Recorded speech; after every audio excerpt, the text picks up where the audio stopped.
রাষ্ট্রপতি নির্বাচনের পদ্ধতি পরিবর্তনে একমত প্রায় সব রাজনৈতিক দল। তবে নতুন পদ্ধতিটা কি হবে তা নিয়ে ভিন্ন প্রস্তাবনা দলগুলোর। বিএনপির মনে করে পরিবর্তন নয়, প্রচলিত সংসদীয় কাঠামোতে রাষ্ট্রপতি নির্বাচন করা উচিত। এছাড়া রাষ্ট্রপতির ক্ষমতার আরও কিভাবে বাড়ানো যায় তা নিয়ে আলোচনা হলেও চূড়ান্ত কোনো সিদ্ধান্ত হয়নি। ফলে সংলাপের ভবিষ্যৎ নিয়ে প্রশ্ন উঠতে শুরু করেছে। বিস্তারিত আব্দুল্লাহ শাফির প্রতিবেদনে। রাজধানীর ফরেন সার্ভিস একাডেমিতে বৃহস্পতিবার দ্বিতীয় ধাপের চতুর্থ দিনের সংলাপ। দিনব্যাপী আলোচনায় গুরুত্ব পায় রাষ্ট্রপতি নির্বাচন ও দ্বিকক্ষের আইনসভার অসমাপ্ত আলোচনা, প্রধানমন্ত্রীর মেয়াদ ও রাষ্ট্রের মূলনীতি।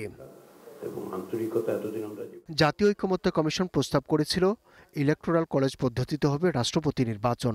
সংলাপে অংশ নেওয়া রাজনৈতিক দলগুলোর আলোচনায় স্পষ্ট যে তারাও রাষ্ট্রপতি নির্বাচনের প্রচলিত কাঠামোর বিলুপ্তি চান, কিন্তু সেটি কোন পদ্ধতিতে হবে তা নিয়ে আছে দ্বিমত। রাজনৈতিক দলগুলোর আলোচনায় কমিশনের প্রস্তাবের পাশাপাশি আরও দুটি পদ্ধতি উঠে আসে। আইনসভার দুই কক্ষের সদস্যরা গোপন ব্যালটে এবং ইলেকটোরাল পদ্ধতিতে ইউনিয়ন পরিষদের 70,000 সদস্য যুক্ত হতে পারে। রাষ্ট্রপতি এবং প্রধানমন্ত্রীর ক্ষমতার ভারসাম্য দরকার এবং রাষ্ট্রপতিকে কিছুটা সম্মান, মর্যাদা এবং ক্ষমতা ভাগ করে দেওয়া দরকার। যা বিদ্যমান আছে সেটা রাখার পক্ষে আর এটা পরিবর্তন করার পক্ষে। এই পরিবর্তন করার পক্ষে আসলে অধিকাংশ রাজনৈতিক দল তারা মতামত দিয়েছেন। প্রায় সবাই যে বিদ্যমান ব্যবস্থা যেটা আছে সেটার একটা বদল ঘটাতে হবে এবং সেখানে ইলেকট্রাল কলেজ তৈরি করার ব্যাপারে আসলে একটা প্রস্তাব আছে।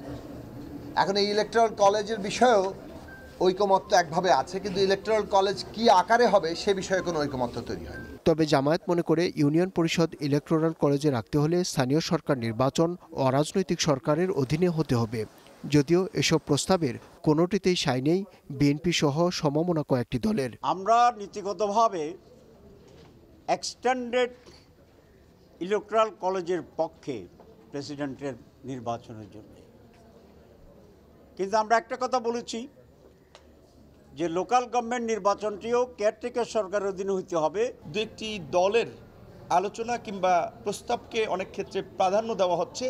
এই জায়গাটা থেকে আমরা বরাবরের মতো পরিষ্কার বলতে চাই যে গণ অভ্যুত্থান দু একটি দলের নেতৃত্বে হয় নাই, সুতরাং কোনোভাবেই দু একটি দল কিংবা বিশেষ কোনো ব্যক্তি মহলের সিদ্ধান্তকে, প্রস্তাবকে প্রাধান্য দেওয়া যাবে না।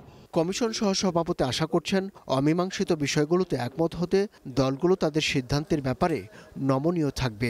আমরা বিভিন্ন বিষয় নিয়ে কথা বলছি, কিছু কিছু জায়গায় আমরা সমাপ্তি টানতে পারছি, কিছু কিছু জায়গায় পারছি না, যেগুলো আমরা আগামী সপ্তাহে আলোচনা করব। যে কারণে যে সমস্ত বিষয়গুলো অমীমাংসিত থেকে গেছে ইতিমধ্যেই সেগুলোকে নিয়ে সেগুলোই হবে আমাদের প্রথম এবং প্রধান এজেন্ডা। দ্বিতীয় দফা মৌলিক সংস্কার আলোচনায় এখনও কোনো বিষয়ে রাজনৈতিক দলগুলো পুরোপুরি একমত হতে পারেনি। এমনকি কোনো কোনো ক্ষেত্রে সংখ্যা বিবেচনায় দ্বিমতের পরিমাণ বেড়েছে। আব্দুল্লাহ শাফি, গ্লোবাল টেলিভিশন, ঢাকা।